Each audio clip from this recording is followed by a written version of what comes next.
Hello friends, welcome to Pebbles. நான் செய்ய போறது லெமன் ரைஸ். நான் இந்த ரெசிபி ஆல்ரெடி நான் அப்லோட் பண்ணிருக்கேன். அதுல ஒரு சில இன்கிரிடியன்ட்ஸ் ஆட் பண்ணல. இதுல இன்கிரிடியன்ட்ஸ் ஆட் பண்ணி நான் செய்ய போறேன். வாங்க எப்படி செய்யறதுன்னு பார்க்கலாம்.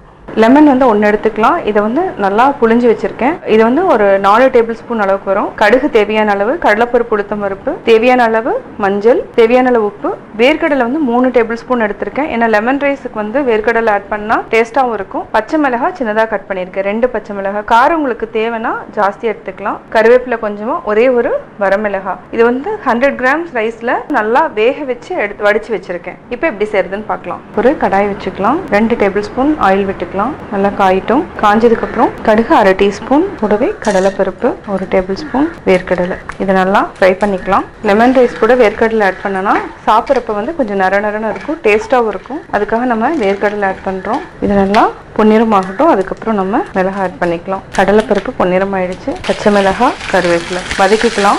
வேர்க்கடலையும் நல்லா வெந்துருச்சு, அதாவது நல்லா வறுத்தாச்சு. சிம்ல வச்சுக்கோங்க.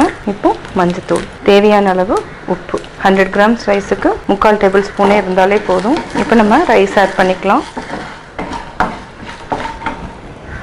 இதை நல்லா மிக்ஸ் பண்ணிக்கலாம். சிம்ல வச்சுக்கோங்க.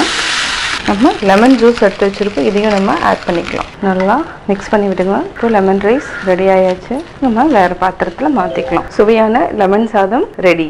லெமன் ரைஸ் எப்படி பண்ணாங்கிறத பார்த்தீங்க. கட்டாயம் உங்களுக்கு இந்த வீடியோ பிடிச்சிருக்கும். இந்த வீடியோ பிடிச்சதுன்னா லைக் பண்ணுங்க, ஷேர் பண்ணுங்க, கமெண்ட் பண்ணுங்க. மறக்காம எங்கள் சேனலை சப்ஸ்கிரைப் பண்ணுங்க.